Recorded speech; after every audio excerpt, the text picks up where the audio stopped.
চিত্রকে দিকে দিকে চিত্রকে ভবানীপুরে চিত্রকে কলকাতাতে চিত্রকে কৃষ্ণপুরে চিত্রকে উত্তরাতে চিত্রকে। প্রথমেই বলবো জনগণের গর্জন বিরোধীরা বিসর্জন, এটা মমতা বন্দ্যোপাধ্যায় এবং অভিষেক বন্দ্যোপাধ্যায় বলেছিল। দ্বিতীয় কথা, সারা বাংলা জুড়ে যে উন্নয়ন এবং মমতা বন্দ্যোপাধ্যায় অভিষেক বন্দ্যোপাধ্যায় যে উন্নয়ন, সেই উন্নয়নের পাশে বিজেপি পরাস্ত হয়েছে এবং যেসব প্রকল্প জন্ম থেকে মৃত্যু, এই প্রকল্পের পাশে বাংলার মানুষ বুঝে গেছে এই ধান্দাবাজ মোদি কোনো কথা বাংলায় চলবে না।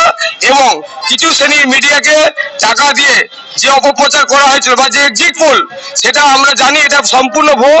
তার আগে বিভিন্ন সংবাদ মাধ্যমের আগেও দেখেছি আমরা, যা এক্সিট পোল বলেছিল তার সম্পূর্ণ উল্টো হয়েছিল। এটা আমাদের দলের নেত্রী মমতা বন্দ্যোপাধ্যায় এবং অভিষেক বন্দ্যোপাধ্যায় বলেছিল বাংলার মানুষ আমাদের সঙ্গে আছে, আমরা জিতবই। সেটাই একদম পরিষ্কার হয়ে গেছে আজকে বাংলার ফলাফলে। আপনারা একটা জিনিস বলুন, যেটা আমরা সবসময় শুনছিলাম আপনাদের ভোট প্রচারের সময়, লক্ষ্মী ভান্ডার কি দিদির ভান্ডার ভর্তি করলো? একদমই।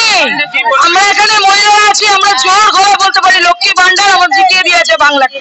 তাই একদম, এটা একটা আপনারা মনের জোর পেয়েছেন মনের জোর মধ্যে অবশ্যই। তারপরেও একটা মহিলা নেত্রী হিসেবে বাংলার মহিলারা তার প্রতি বিশ্বাসটা কিরকম রাখে, কি বলবেন? 100% কেন, করোড় %। দিদি ছাড়া আমাদের বিশ্বাসের জায়গা অন্য কারোর ওপর আমাদের কোনোদিন ছিল না, আগামী দিনেও আমাদের থাকবে না। আমাদের দিদি আমাদের সব।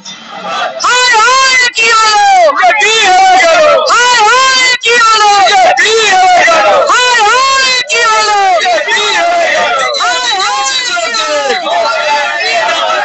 ভবানীপুরে চিত্রকে কলকাতাতে চিত্রকে কৃষ্ণপুরে চিত্রকে উত্তরাতে চিত্রকে